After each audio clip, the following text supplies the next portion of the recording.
یہ صرف سمجھانے کے لیے کہہ رہا ہوں، مگر میری عادت نہیں کہ اس طرح کے اختلافی مسئلہ کو آپ کے سامنے رکھوں کہ لوگوں کی سمجھ میں نہیں آتا۔ حضرت امیر معاویہ رضی اللہ تعالیٰ عنہ صحابی رسول ہیں، ان کا دور حکومت تھا، ان کے دور حکومت میں سود کی اجازت تھی، سودی لین دین کی۔ یہ اس لیے میں نے کہا کہ یہ مسئلہ مشکل ہے ذرا، یعنی دل تسلیم نہیں کرتا تھا جی کیسے، تو بعض باتیں ہو جاتی ہیں ایسی۔ یہ فیصلہ کرنے کی ذمہ داری اللہ تعالیٰ نے ہمیں نہیں دی کہ کون اچھا تھا کون برا تھا۔ جو گزر چکے ہیں نا، حضور کے صحابہ تھے، وہ کسی ادنا سے ادنا درجے کا بھی صحابی ہو تو وہ ہم سے اچھا ہے۔ قبر میں اللہ تعالیٰ ہم سے یہ سوال نہیں کرے گا کہ بتا ان صحابہ کے بارے میں کیا فیصلہ کر کے آیا ہے۔ اس لیے جو حضور صلی اللہ جن کو حضور سے نسبت ہے ان کا معاملہ اللہ پہ چھوڑو، وہ جتنے بھی ادنا درجے کے ہوں وہ ہم سے لاکھ درجے بہتر ہے۔ حضور کے صحابہ جی، حضور کے صحابہ ساڑھے تو چنگے نے، حضور کے صحابہ جی ہم سے اچھے ہیں۔ اب حضرت امیر معاویہ رضی اللہ تعالیٰ عنہ کا دور تھا، اور اس دور کے اندر ہے سودی لین دین کی اجازت تھی، جس طرح ہون ساڑھی اجازت ہے۔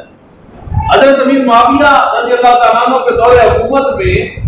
یہ سونے کے برتنوں کا تبادلہ ہوتا تھا، اور تبادلہ یہ تھا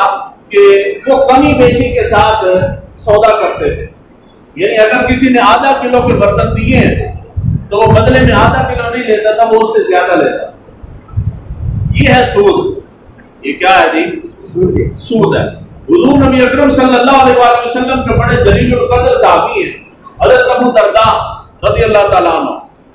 آپ کے علم میں آیا حضرت ابو درداء رضی اللہ تعالیٰ عنہ گئے آپ کے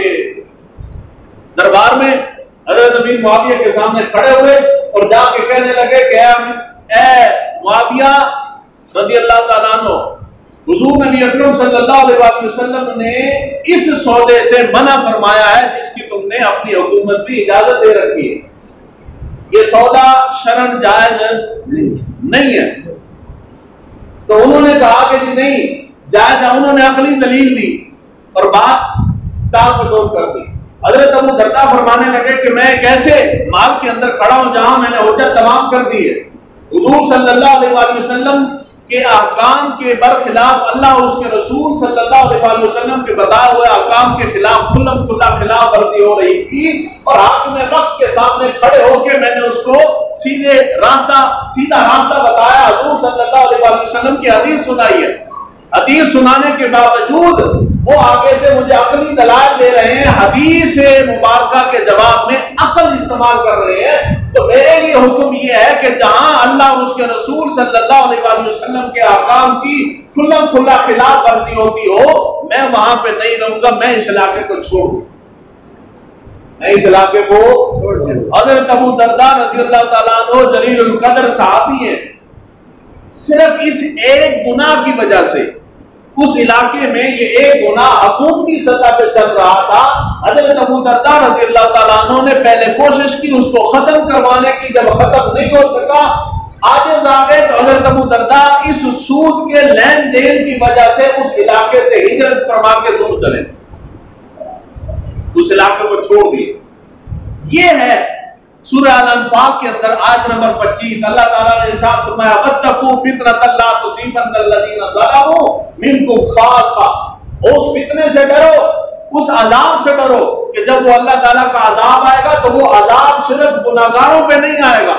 جو گناہگاروں کے ساتھ نیک لوگ رہتے ہوں گے وہ بھی اسی کا شکار ہوں۔ تو نیک لوگوں کے لیے حکم یہ ہے کہ جب گناہ اللہ اور اس کے رسول صلی اللہ علیہ وآلہ وسلم کے احکام کی کھلم کھلا خلاف ورزی ہو رہی ہو تو نیک لوگوں کو چاہیے کہ اس علاقے کو ترک کر دیں،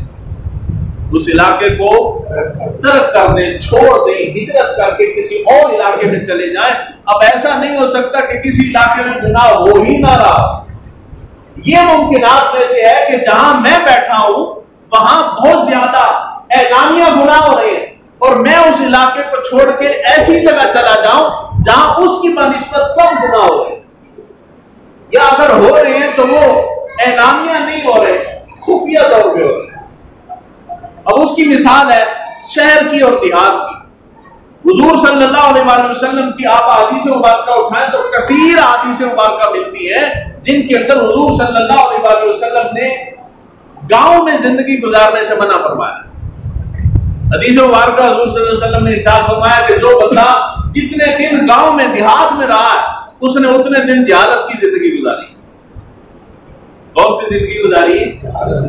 پریشان نہیں ہونا، میں اگلی گل بھی دسنا، اسی تو سارے دیہات ہی چاہنا جی، یہ دیہات ہے نا، شہر تو نہیں ہے یہ۔ پھر دیہات اتنے تو سارے مارے گئے۔ یہ دیہات سے مراد وہ ابتدائی دور میں تھا، اسلام کے ابتدائی دور میں، اور اس وجہ سے تھا کہ اس لیے کہ دیہات کے لوگ وہ دین سے شہروں کی بنسبت بے خبر ہوتے، اس لیے حضور صلی اللہ علیہ وآلہ وسلم نے وہاں جا کے رہنے سے منع فرمایا۔ لیکن جب حالات وقت جو قیامت کے قریب آ رہا ہے،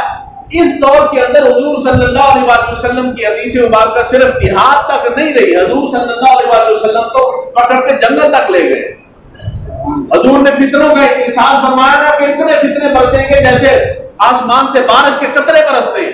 میں ایسے فتنے دیکھ رہا ہوں۔ تو صحابہ نے عرض کی یا رسول اللہ صلی اللہ علیہ وآلہ وسلم جب اتنی کثرت سے فتنے برسیں گے تو ہمارے لیے کیا حکم ہے، ہم تو پھر بچ نہیں نہ سکتے۔ تو حضور صلی اللہ علیہ وآلہ وسلم نے فرمایا کہ جب اتنی فتنوں کی اتنی کثرت ہو جائے نا تو میرے صحابہ تم یہ کرنا کہ تم اپنا سارا کچھ چھوڑ چھاڑ کے اپنی بکریاں لینا اور جنگلوں کی طرف نکل جانا۔ کیا کرنا؟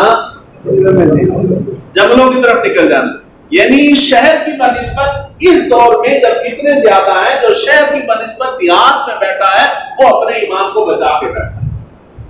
ایمان کو جی۔ اور جو شہر میں بیٹھا ہے، جو جتنے بڑے شہر میں بیٹھا ہے، جو جتنے زیادہ ترقی یافتہ علاقے میں یا ملک میں بیٹھا ہے وہ اتنا زیادہ گناہ میں ملوث ہے۔ اب ہمارے پیر صاحب ہے، ہمارے سے مراد یہ ہے کہ جتنے بھی پیر ہیں سارے ہمارے ہی ہیں نا۔ میں اپنے پیروں کی کدے کرامت نہیں، میں کدے نام ہی نہیں لیا، ان دوروں کو والا رہا نہیں نا کہ میں آخا جی فلاں پیر اچھے نے تو فلاں اچھے نہیں، میں جنرل مثال دے رہا ہوں۔ فلاں گدی کے بہت بڑے آستانے کے پیر صاحب ہیں جی، یورپ کا کامیاب تبلیغی دورہ فرما کے آئے ہیں تو مریدین ایئرپورٹ پہ جا کے استقبال کرتے ہیں، پھول اٹھا کے اور پیسے دے، ہار شار کے سارا دیکھا نا جی ٹی وی دے ہوتے مختلف جگہ دے ہوتے ہوتا ہے نا جی ایسے جی فلاں حضرت صاحب ہیں وہ یورپ کا کامیاب تبلیغی دورہ فرما کے آئے،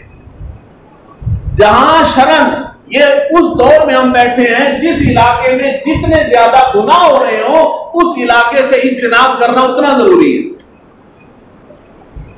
پاکستان میں آپ بغیر پیسے کے کسی غریب بندے کی محفل میں جانا پسند نہیں فرماتے، اور یورپ کا کامیاب تبلیغی دورہ فرما کے آتے ہیں۔ اور کون سی تبلیغ ہے جو آپ پاکستان میں نہیں فرماتے اور جا کے یورپ فرماتے ہیں؟ یہ ہماری اشرافیہ جب پاکستان کے اندر ہم غریبوں کے پاس رہ رہ کے بور ہو جاتے ہیں نا، وہ فریش ہونے کے لیے یورپ چلے جاتے ہیں، اور غریب بندہ اس کا اگر لیڈر ہے تو وہ سمجھتا ہے کہ میرا لیڈر ادھر بیٹھ کے کون سا پہاڑ توڑ رہا ہے، اور اگر اس کے پیر صاحب ہیں تو وہ سمجھتا ہے نہیں جی میرے پیر صاحب ادھر جا کے انگریزوں کو پکڑ پکڑ کے مسلمان کر رہے ہیں۔ اور اللہ کے بندے اس علاقے میں شرن جانا جائز نہیں ہے، اس علاقے سے ہجرت کرنا ضروری ہے جس علاقے میں آپ کے پیر صاحب جاتے ہیں اور آپ فخر کرتے ہیں کہ ہمارے پیر صاحب نے وہاں مسجد بنائی، ہمارے پیر صاحب نے فلاں ملک کے اندر تبلیغی دورہ فرمایا، فلاں کے کینیڈا بیٹھے ہیں پیر صاحب، فلاں کے برطانیہ بیٹھے ہیں، کسی کے یو کے اندر بیٹھے ہیں، کسی کا انگلینڈ میں بیٹھا ہوا، کسی کا امریکہ بیٹھا ہوا۔ ان کا حال اور ان کی بےراروی دیکھ لیں اور اپنے ملک کی دیکھ لیں۔